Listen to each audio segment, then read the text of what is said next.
Paris, lundi 8 juillet 2019, 15h50. Maman, s'il te plaît, arrête de pleurer. À l'autre bout du fil, quelques sanglots étouffés. Maman?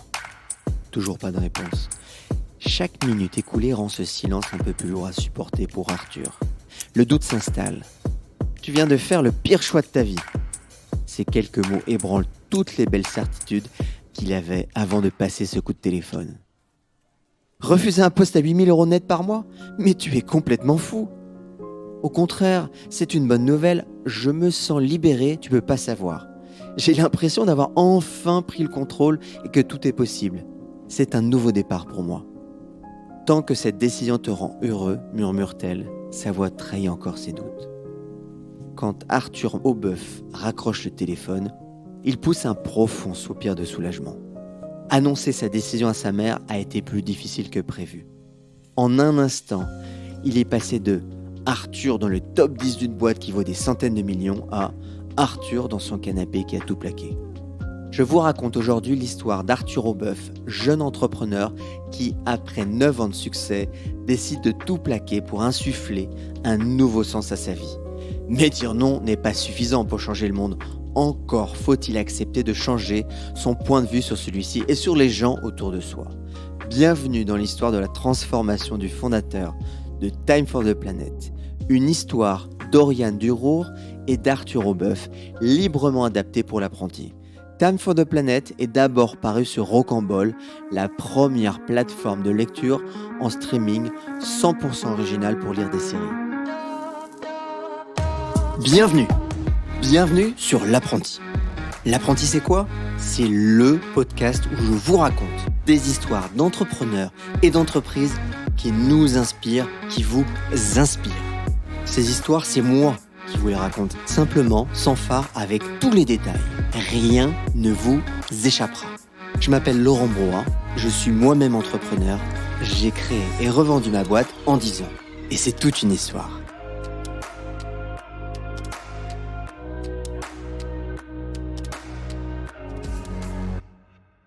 Ça fait 9 ans que la carrière d'Arthur a décollé. Après une fac de sport, il se lance naturellement dans l'entrepreneuriat. Très vite, il se retrouve comme un poisson dans l'eau dans cet environnement. À 17 ans, il fonde sa première boîte qu'il revend quelques années plus tard. Même s'il touche une grosse somme, l'argent n'est pas sa première motivation. Ce qui l'intéresse dans l'aventure entrepreneuriale? Travailler avec des gens inspirants et surtout apprendre de nouvelles choses. Ce matin-là, 9 ans plus tard, on l'appelle pour lui proposer un nouveau challenge dans une boîte qui vaut des centaines de millions d'euros. Arthur ne laisse pas son interlocuteur s'éterniser dans des explications sans fin sur le poste. Sans hésitation et sans vraiment comprendre pourquoi, il décline la proposition puis raccroche. Son cœur a pris la décision que sa tête refusait de prendre. L'instant d'après, il est, assis sur son canapé, l'homme le plus heureux du monde. Tu revends après ce média, est-ce que tu savais derrière directement ce que tu voulais faire?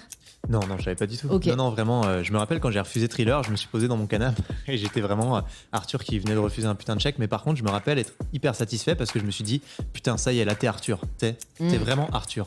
Mais moi, j'aime bien, il y a une analogie que je trouve efficace où je me dis tout le temps, tu peux pas construire un building sur un marécage. Donc, des fois, t'es pas la bonne personne pour un truc, ça marchera pas avec toi, c'est comme ça, t'es pas au bon moment ou t'es pas au bon endroit. Et en fait, je pense qu'il y a une grande partie de notre vie où on cherche ce terrain fertile, ce terrain constructible, où on va pouvoir construire notre building. Et là, ça va aller super vite parce qu'on est au bon endroit, on est la bonne personne. Et je pense que ça, c'est un truc, il faut faire beaucoup de choses pour le trouver. Je pense que la vie, c'est de l'essai-erreur à haute fréquence. Et donc, faut essayer, faut pas avoir peur de faire des trucs. Et un jour, tu découvres un truc qui marche avec toi et tu sais pas trop pourquoi, ça prend et c'est toi. Et voilà, super cool, quoi. Et ben, je pense que je sentais que j'étais sur un marécage. Il faut dire qu'il est écœuré par ces entreprises assujetties au capitalisme actionnarial. Une chose est sûre, il ne veut plus participer délibérément à leur développement. Arthur a la conviction que les profits générés par une société peuvent servir une plus grande cause que des dividendes. Même, il faut bien le dire, s'il a vécu de ce système de longues années, il ressent le besoin d'apporter plus de sens à son quotidien. Après 9 ans de succès, Arthur ne sait plus très bien ce qu'il est et surtout ce qu'il doit faire pour trouver du sens à sa vie. Arthur a besoin d'être utile. Il a la conviction que pour devenir utile, il doit trouver le chemin vers ce qu'il est au fond de lui. En bon entrepreneur, il réfléchit aux problèmes à résoudre sur la planète qui pourraient donner du sens à sa vie. Le thème de l'écologie? Allez, pourquoi pas? Bien sûr, il trie déjà ses déchets, n'achète plus de viande, limite ses déplacements ou privilégie les transports doux. Mais de là à se proclamer un chantre de l'écologie, pourtant le jurassien qu'il est ne peut que constater les conséquences du réchauffement climatique. Les montagnes de son enfance ne voient plus aussi souvent la neige qu'autrefois. Et surtout, une rapide recherche sur Internet ne peut que confirmer son intuition, d'ailleurs qui est elle-même confirmée par ce warning de tous les scientifiques de la planète. Nous sommes la dernière génération à pouvoir agir. Cette phrase agit sur lui comme un électrochoc. L'urgence est là, il faut agir maintenant. Il fait le tour des modèles économiques du secteur de l'écologie et distingue vite deux catégories. Celles qui ne vont pas jusqu'au bout de la démarche, leur engagement est réel, mais les profits reviennent aux actionnaires et non à la cause. La deuxième catégorie est composée d'organisations fédératrices et avec de vraies valeurs, mais dépendantes d'investissements extérieurs. Très vite, la conclusion s'impose à lui. Créer une boîte rentable, altruiste et 100% autonome. La décision d'Arthur est prise. Il crée dans la foulée Optimist, une boîte porteuse de ses valeurs. Il la confonde d'ailleurs avec une start-up parisienne en forte croissance, spécialisée dans le gros hacking. Développement exponentiel, des potes comme collègues, bureaux incroyables, bref, le partenaire idéal. Mais derrière cette réussite de façade, Arthur s'aperçoit vite qu'il s'est trompé. Il a replongé sans le vouloir dans le monde de ceux qui veulent d'abord et avant tout faire de l'argent. Retour à la case départ. Arthur s'ennuie, se désespère de ne pas être heureux alors qu'il a tout ce qu'il peut souhaiter dans la vie. Arthur s'ennuie, se désespère de ne pas être heureux alors qu'il a tout ce qu'il peut souhaiter dans sa vie. Sauf du sens. Un jour, alors qu'il scrolle sans conviction sur son fil d'actualité, il tombe sur un visage familier. Mehdi. Mehdi? Le type des colonies de vacances? Au moment où il reconnaît son nom, Arthur prend conscience qu'il s'est même inspiré de lui pour créer Optimist. Mehdi, il l'a rencontré quelques années plus tôt. Ils ont sympathisé, un des rares gars d'ailleurs avec des valeurs alignées sur les siennes, qui plus est un type sérieux et solide. Enfin, excepté sa communication. La vidéo qu'Arthur a sous les yeux lui crève littéralement les yeux. Mehdi pitch un projet qui ressemble comme deux gouttes d'eau au sien. Le contenu est top, mais la forme est, il n'y a pas d'autre mot pour le qualifier, à chier. Arthur dépasse malgré tout ses réticences et l'appelle. Au bout du fil, le même ton enthousiaste et bienveillant, même quand il lui fait part sans phare de ce qu'il pense de sa communication. 10 minutes de conversation suffisent à Arthur pour confirmer son intuition. Il doit le rencontrer. Le soir même, il réserve ses billets Paris-Lyon. Pour Arthur, son échange avec Mehdi a décuplé son envie de créer quelque chose. Un monde en harmonie pour sa génération et les suivantes. La vie est trop courte. Trop courte. L'heure n'est pas à la peur, mais à l'action. Mais l'action n'est pas toujours couronnée de succès, du moins immédiat. Arthur, en route vers Lyon, n'en a pas encore conscience, mais qu'importe, à ce moment-là, il a à nouveau l'impression que le monde a du sens.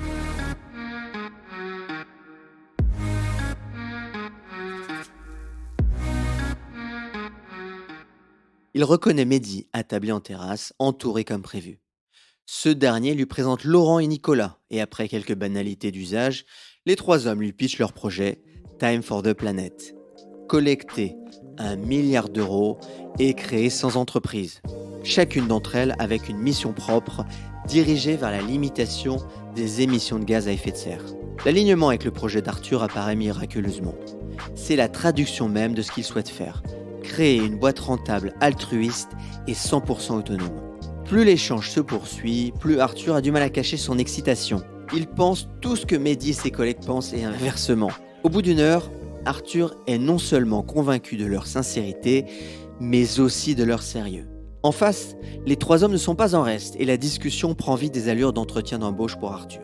Un entretien qu'Arthur passe haut la main. Les quatre hommes ont vérifié. Ils sont intellectuellement alignés, mais quid de travailler ensemble? Mehdi parle d'une vidéo qu'ils doivent tourner dans les prochains jours. Pourquoi Arthur ne viendrait-il pas participer au tournage? Arthur garde dans un coin de sa tête la dernière vidéo du trio. Néanmoins, il faut bien commencer par quelque chose. 3 jours plus tard, il se retrouve donc devant un théâtre. Le lieu de tournage lui semble d'emblée décalé, et c'est un euphémisme par rapport à la vision du projet.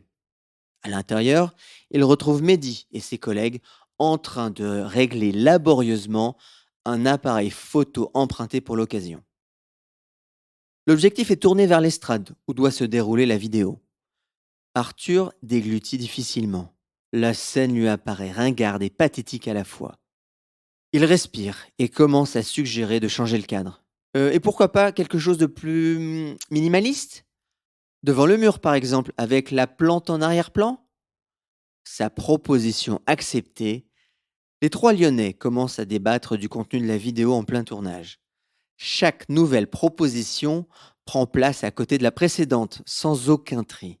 Il s'ensuit une suite de phrases, sans objet ni même direction.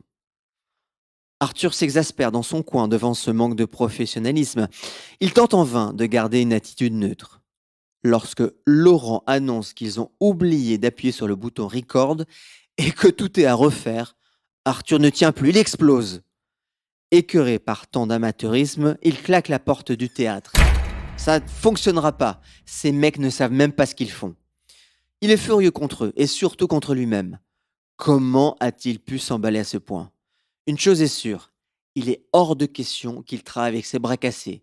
Le voilà revenu à la case départ.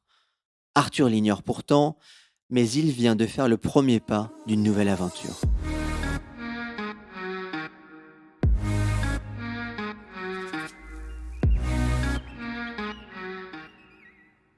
Après l'échec du théâtre, les jours se suivent pour Arthur sans relief. Il est revenu à sa routine parisienne. Mais si les jours sont mornes, la nuit porte conseil. Et pour Arthur, c'est même une révélation. Réveillé en sueur à 3 heures du matin, il revoit la scène du théâtre, Mehdi et ses collègues. Son regard a changé. Il ne voit plus les 3 pieds nickelés, mais des passionnés purs et durs. Des gens qui iront au bout de leur projet, quoi qu'il en coûte. D'ailleurs, la citation de Mark Twain vient un peu sous-titrer sa vision nocturne. Ils ne savaient pas que c'était impossible, alors ils l'ont fait. C'est exactement ça. Il n'en faut pas plus pour qu'Arthur envoie un SMS à Mehdi. C'est bon, je suis partant, c'est quoi la prochaine étape? Arthur vient encore une fois de suivre son instinct pour prendre sa décision. En fait, ce qu'on appelle l'instinct, ce moment où tu te dis ça c'est une décision pour moi, ou ça c'est un truc qui me plaît, ou ça c'est la bonne personne pour moi, c'est que ton cerveau, il prend 100 paramètres en compte en même temps, et donc il est plus capable d'être conscient du fait qu'il est en train d'arbitrer entre 100 paramètres, c'est trop, et cette info-là, il la bypass, mais en fait, il prend une super bonne décision. Et du coup, c'est très intéressant ce que tu dis, parce que je pense qu'il y a une grosse part d'instinct dans toutes nos décisions et dans tous nos choix, et en fait, il faut se faire confiance là-dessus. Cet instinct, il s'est construit sur 1 million d'expériences qu'on a eues, et c'est un vrai travail du cerveau. La prochaine étape? Une conférence pour présenter le projet. Rendez-vous dans les locaux de Time pour préparer l'événement. Une fois sur place, Arthur retrouve l'ambiance digne des Marx Brothers qu'il commence à bien connaître. Cette fois, il s'agit de l'odeur. Les bureaux de Time for the Planet sont à côté d'une société de fertilisants. Impossible de se départir de l'odeur de bouse de vache, même la fenêtre ouverte. Qu'importe, la pugnacité de l'équipe aide Arthur à dépasser cette énième mauvaise blague. Bientôt, le PowerPoint pour le jour J est mis au point. Le reste des décisions, notamment pour la communication, reste pourtant au mieux hasardeuse, au pire désastreuse. Arthur ne sait jamais trop bien comment les définir. Le jour de l'événement, le 5 décembre, qui se trouve être incidemment le jour de la fête des Lumières, on est à Lyon, et de ses 1,8 million de visiteurs, ainsi que celui d'une grève nationale. Clairement pas la meilleure journée pour faire venir du monde. Arthur prend pourtant les choses avec un certain fatalisme et pour faire venir du monde, il intitule sobrement la conférence « Sauver le monde grâce à l'entrepreneuriat ». Le matin du jour J, ça a marché. Écoutez bien, 250 inscrits. Arthur ne s'enthousiasme pas pour autant. Avec la grève nationale, s'ils ont 100 participants, il sera heureux. Pourtant, force est de constater, la salle est réellement remplie. Aucun siège n'est vacant, ils sont tous venus. Arthur est ému. Le miracle tant attendu est arrivé. Un moment suspendu qui prend rapidement fin. fait défiler les diapositives à vitesse grand V jusqu'à la dernière slide, celle des remerciements. Rien n'y fait, on a beau revenir en arrière, ça bug, un jour sans fin. Pourtant, la pugnacité de Mehdi, Laurent et consorts est admirable. Durant toute la conférence, les diapositives se font la malle et les gars systématiquement reviennent en arrière. Arthur a sous ses yeux le mythe de Sisyphe. C'est à la fois pathétique et admirable. Reste que les résultats sont là. Time for the Planet recueille environ 30 000 euros d'investissement ce jour-là. C'est monumental.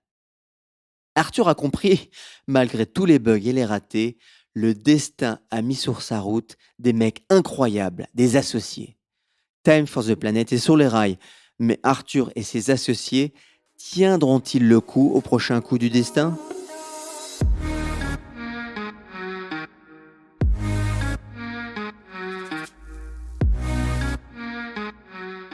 Time for the Planet est maintenant structuré. 4 associés. Sans surprise, Arthur hérite évidemment de la communication, jusqu'alors l'inconnu de l'équation.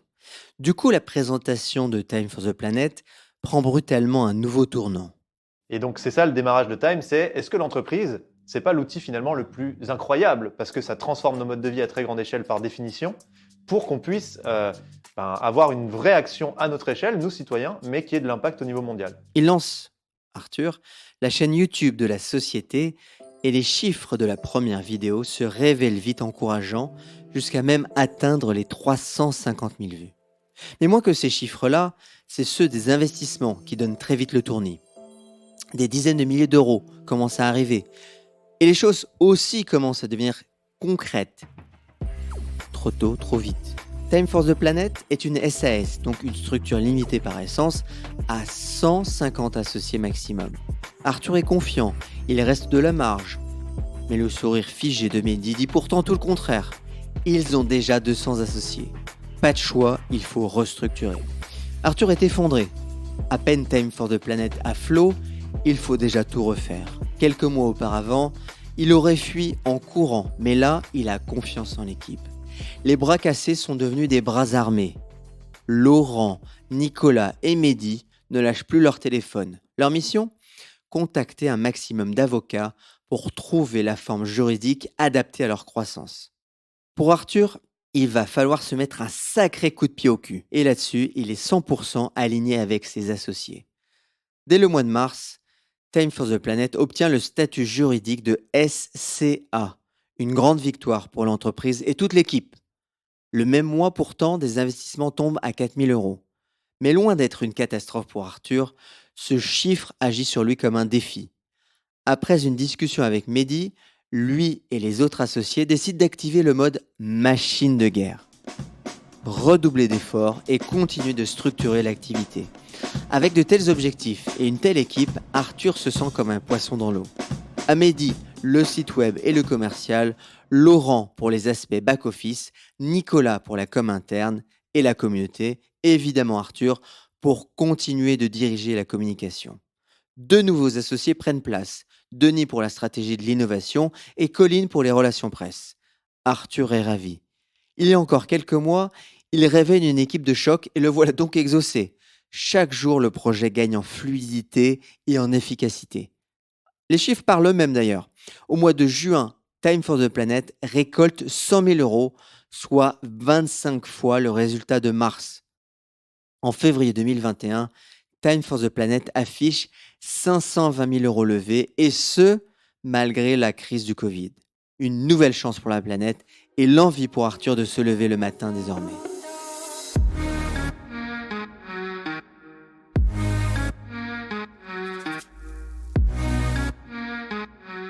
Time for the Planet s'est donné comme objectif d'ici 2030 d'avoir 1 milliard d'investissements, 100 sociétés créées et 1 million d'associés. Un objectif fou, mais un objectif fort pour Arthur. Chaque soir, il a hâte de vivre la journée qui suit et ça n'a pas de prix. Il a trouvé un nouveau sens à son travail, à la fois dans l'objet de sa société, mais aussi dans le collectif qu'il a créé. Un collectif qui a su l'aider à dépasser ses peurs et ses appréhensions. Un collectif qui lui fait croire que tout est possible. En 2030, peut-être que l'on pourra dire Ils ne savaient pas que c'était impossible, alors ils l'ont fait. Mais ça, c'est une autre histoire.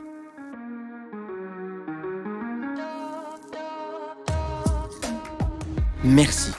Merci d'avoir écouté l'apprenti et je vous le redis, car ce podcast, ce sont des heures de travail et votre écoute est très précieuse pour moi.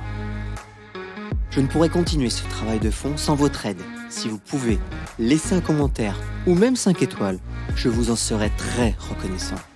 Pour connaître les coulisses et notamment les infos que je ne peux pas toujours vous donner, abonnez-vous à ma lettre sur l'apprenti.fr. Vous retrouverez toutes les nombreuses sources qui ont permis de construire cette histoire. Merci enfin à Thibaut et Alexandre pour leur travail formidable, leur travail de fond. Et je vous dis rendez-vous pour un prochain épisode.